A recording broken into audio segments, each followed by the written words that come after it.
Guys, welcome back to my channel. आज मैं आपके लिए इस रोमांटिक कोरियन ड्रामा के लास्ट एपिसोड की एक्सप्लेनेशन लेकर आई हूँ। तो चलिए कहानी की शुरुआत करते हैं। लास्ट एपिसोड में हमने देखा था कि वूसिक और सोयून दोनों फोन पर काफी देर तक बातें करते हैं। वूसिक सोयून को अपने दिल की बात बता देता है, लेकिन सोयून से उसे रिजेक्शन मिलता है। सोयून तो अभी भी उसकी अच्छी दोस्त बने रहना चाहती है, लेकिन वूसिक उसका दोस्त बने रहने से मना कर देता है। कहानी में आगे हम उस टाइम का सीन देखते हैं जब वूसिक और सोयून कॉलेज में एडमिशन लेते हैं। वूसिक अपनी फ्रेंड यूना के साथ बैठा होता है। यूना पूछती है कि आज तो के सेट का एग्जाम का रिजल्ट है ना। वूसिक हाँ कहता है।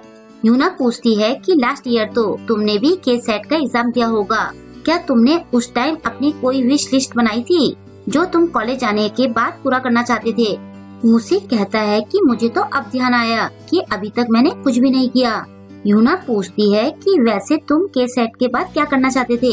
वूसिक शर्माते हुए बड़बड़ाता है कि मैं तो बस उसे डेट के लिए पूछना चाहता था। नेक्स्ट सीन हम वूसिक के स्कूल डेज का देखते हैं। सोयून भागते हुए उसके पास आती है। दोनों बैठकर के सेट एग्जाम के बाद अपने मार्क्स चेक करने लगते हैं। सोयून कहती है कि क्या तुम मेरे मार्क्स भी चेक कर सकते हो? मुझे तो बहुत डर लग रहा है। वूसिक कहता है कि तुम अपने नंबर खुद चेक करो। सोयून उससे रिक्वेस्ट करते हुए कहती है कि मैं तुम्हें चिकन की ट्रीट दूंगी, अभी मेरे हाथ बहुत ठंडे हो रहे हैं। ये देखकर वूसिक उसे वार्म पैड देता है और फिर वो उसे अपना मफलर उड़ाता है। इसके बाद वो दोनों अपने मार्क्स चेक करने लगते हैं। अपने गलत आंसर देखकर सोयून को बहुत रोना आता है। वूसिक कहता है कि यहाँ के बाद हम सीधा चिकन खाने चलेंगे ना। सोयून कहती है कि आज तो मुझे घर जाना है, हम बाद में चलेंगे। वूसिक कहता है कि मुझे तुम्हें कुछ बताना है। जब सोयून उससे पूछती है कि तुम्हें क्या बताना है, तो वो कहता है कि छोड़ो, मैं तुम्हें बाद में बता दूंगा। कुछ दिनों बाद सोयून अपनी पुरानी बुक्स और नोट्स देख रही होती है। वूसिक आकर कहता है कि अब तुम इन्हें फेंक भी दो। वो कहती है कि इन सबको देखकर तो ऐसा लगता है जैसे कि मैं अपना 1 साल फेंकने जा रही हूँ। वूसिक कहता है कि तुम्हें फिर से इनकी जरूरत नहीं पड़ेगी, और वैसे भी तुमने सारी जगह तो लिखकर भर दी है। सोयून कहती है कि तुम बहुत बुरे हो। फिर वो कहती है कि ये बुक्स काफी भारी है। ये सुनकर वूसिक उसकी बुक्स उठाकर उन्हें रद्दी में रख देता है। इसके बाद वो दोनों चिकन की पार्टी करते हैं। सोयून कहती है कि क्या मेरा नंबर उस कॉलेज के लिए आ जाएगा? कहीं मैंने अपने मार्क्स गलत तो नहीं जोड़े? वूसिक कहता है कि तुम इतनी बेवकूफ तो लगती नहीं हो। ये सुनकर सोयून चिढ़ जाती है। वो कहती है कि आजकल मेरा मूड वैसे ही खराब रहता है, तो तुम मुझे छेड़ो मत। तभी वूसिक कहता है कि देखो, मैंने नया फोन खरीदा है। सोयून कहती है कि ये तो बहुत मस्त है। वूसिक कहता है कि वो जो फोटो अपलोड करने वाली ऐप है ना, उसे इसमें डाउनलोड कर दो, वो जिसका आइकन कैमरे जैसा है। सोयून कहती है कि क्या तुम इंस्टाग्राम की बात कर रहे हो? तुम तो बिल्कुल किसी 70 साल के बुढ़ों की तरह बातें कर रहे हो। वो इंस्टाग्राम डाउनलोड करके कहती है कि तुम्हें खुद को लकी समझना चाहिए, क्योंकि सबसे पहले मैंने तुम्हें फॉलो किया है। वो उसकी फोटो देखकर कहता है कि तुमने कौन सी ऐप से ये फोटो खींची है? इसमें तो तुम बहुत सुंदर लग रही हो। सोयून कहती है कि ये मैंने फोन के सिंपल कैमरे से खींची है। वूसिक कहता है कि इसमें तो तुम्हारी आंखें एलियन जैसी लग रही है। वो कहती है कि बिना चश्मे के मेरी आंखें बड़ी लगती है। फिर वूसिक उसे शॉपिंग पर चलने के लिए पूछता है। सोयून कहती है कि मुझे जल्दी घर जाना है। वूसिक कहता है कि मुझे तुम्हें कुछ बताना था, छोड़ो मैं बाद में बता दूंगा। सोयून कहती है कि तुम हमेशा ही ऐसा क्यों करते हो? फिर वूसिक सोयून के पेरेंट्स के लिए भी चिकन पैक कराकर उसे देता है। घर में वो सोयून की फोटो देखकर शर्माते हुए कहता है कि ये इतनी क्यूट कैसे हो सकती है। फिर वूसिक सोयून को प्रपोज करने के तरीके सोचता रहता है। अपनी इमेजिनेशन में वो कुछ ज्यादा ही खुश हो रहा होता है। लास्ट में वो अपनी सारी फीलिंग्स एक लेटर में लिख देता है। नेक्स्ट डे वूसिक सोयून का वेट कर रहा होता है। सोयून लेट हो जाती है। वो भागते भागते आती है और वूसिक के कंधे पर टैप करती है। वूसिक गुस्से से चिल्लाने वाला होता है, लेकिन सोयून को बिना चश्मे के देखकर वो सब भूल जाता है। सोयून बिना चश्मे के बहुत सुंदर दिख रही होती है। वो बस उसे पूरे जा रहा होता है। सोयून कहती है कि क्या बिना चश्मे के मैं इतनी सुंदर दिख रही हूँ कि तुम सब कुछ भूल गए हो?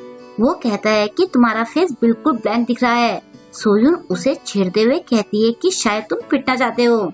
इसके बाद वो दोनों पूरे रास्ते मस्ती करते हुए जाते हैं। दोनों एक जगह पर बैठते हैं।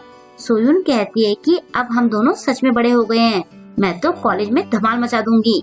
मैं वहाँ इतनी सुंदर बन के जाऊंगी कि सब मुझे ही देखते रहेंगे। कॉलेज के पेज पर भी मेरी ही बातें होंगी और सब लोग मुझसे पूछेंगे कि क्या तुम्हारा कोई बॉयफ्रेंड है। वूसी कहता है कि तुम बहुत खुश लग रही हो। वो कहती है कि एग्जाम के बाद बस यही मेरी मोटिवेशन है। तुम अपना बताओ, तुमने कॉलेज को लेकर क्या सपने देखे हैं। वूसी कहता है कि मैंने भी अपनी एक विश लिख कर रखी है। सोयून कहती है कि मुझे तुम्हारी विश गैस करने दो, ये पक्का तुम्हारी फर्स्ट गर्लफ्रेंड बनाने की होगी। बताओ मैंने सही कहा ना। वूसी कहता है कि हाँ तुमने सही सोचा। सोयून कहती है कि मेरी भी यही विश है। मैं कॉलेज में जाने पर गॉबलिन नाटक के हीरो की तरह एक बॉयफ्रेंड बनाना चाहती हूँ। वूसी कहता है कि तुम्हें क्या लगता है कि कॉलेज में हीरो की तरह दिखने वाले लड़के होते हैं? वहाँ हमारे स्कूल की तरह के लड़के होते हैं। सोयून चिढ़ते हुए कहती है कि तुम मेरे सपने मत तोड़ो। अगर वहाँ तुम्हारे जैसे लड़के हुए तो मेरा तो दिल ही टूट जाएगा। वो कहती है कि क्या तुम मेरे वाले कॉलेज के लिए अप्लाई कर रहे हो? तुम्हारे मार्क्स के हिसाब से तो तुम्हें अच्छा कॉलेज मिल सकता है। वूसी कहता है कि वो कॉलेज भी तो अच्छा है। सोयून कहती है कि इसका मतलब तो ये हुआ कि अगले 4 सालों के लिए हम सेम स्कूल में जाएंगे। वूसी कहता है कि मुझे अब 4 साल और तुम्हें झेलना पड़ेगा, पता नहीं मेरा क्या होगा। सोयून कहती है कि मुझे तो लगता है कि सेम कॉलेज में जाने में मजा आएगा। हम दोनों एक दूसरे के दिल टूटने पर दिलासा दे सकते हैं। वो कहता है कि मुझे ये नहीं करना है। सोयून कहती है कि चलो हम अपने अपने गर्लफ्रेंड और बॉयफ्रेंड को एक दूसरे से मिलवाएंगे। वूसी उसे ना कहता है। सोयून कहती है कि वैसे तुम मुझे क्या बताने वाले थे। वूसी अपने जेब में रखे लेटर को पकड़ता है। वो उसकी तरफ देखते हुए कहता है कि जब हम कॉलेज में जाएंगे तब मैं तुम्हें सब बताऊंगा। सोयून कहती है कि तुम फिर से बकवास करने लग गए। वो कहता है कि चलो रिजल्ट आने के बाद मैं तुम्हें सब बता दूंगा। सोयून कहती है कि तुम ये पागलों वाली हरकतें करना कब बंद करोगे। नेक्स्ट सीन वापस कॉलेज टाइम का आता है। वूसी सबके लिए चिकन लेकर आता है। चिकन खाते हुए सोयून वूसी से कहती है कि क्या तुम्हें याद है केसेट एग्जाम के बाद हमने साथ में चिकन खाया था। वो कहता है कि हाँ मुझे याद है, उस टाइम मैंने चिकन विंग्स खरीदे थे। सोयून कहती है कि उस टाइम मैंने पेमेंट की थी। दोनों पेमेंट की बात को लेकर लड़ने लगते हैं। यूना उन्हें लड़ने से मना करती है। तभी उनकी फ्रेंड पूछती है कि तुम दोनों सेम स्कूल में थे और अब तुम सेम कॉलेज में भी हो, तो तुम में से कौन दूसरे के पीछे पीछे यहाँ आया।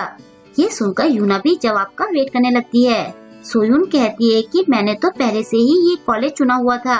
फिर वो वूसी से कहती है कि क्या तुम मेरे पीछे पीछे यहाँ आए। वूसी कहता है कि मैं अपने मार्क्स के हिसाब से यहाँ आया और ये कॉलेज मेरे घर के पास भी है। यूना कहती है कि ये सही कह रहा है। तभी सोयून कहती है कि तुम्हारे मार्क्स के हिसाब से तो इस कॉलेज का लेवल बहुत लो है। ये सुनकर यूना चौंक जाती है। वूसी कहता है कि ये मेरे घर के पास तो है ना। सोयून हाँ कहती है। फिर वो कहती है कि क्या तुम्हें वो दिन याद है जब हमने केसेट का रिजल्ट चेक किया था। अब नेक्स्ट सीन हम रिजल्ट वाले दिन का देखते हैं। वूसी सोयून से कहता है कि क्या तुम सच में रिजल्ट साथ में देखना चाहती हो। वो कहती है कि हम तुम्हारे पास होने का सेलिब्रेशन साथ में मनाएंगे। वूसी कहता है कि अगर मैं पास हो गया और तुम नहीं हुई तो क्या तुम्हें बुरा नहीं लगेगा। वो कहती है कि अगर मैं पास नहीं भी हुई तो भी मुझे तुम्हारे पास होने की खुशी होगी। वूसी कहता है कि मैं ये नहीं कर सकता। सोयून कहती है कि तुम मेरे फ्रेंड हो, तुम्हें मेरे लिए खुश होना चाहिए। वूसी कहता है कि भले ही मैं फेल हो जाऊं तब भी। ऐसा कहकर वो हंसने लगता है।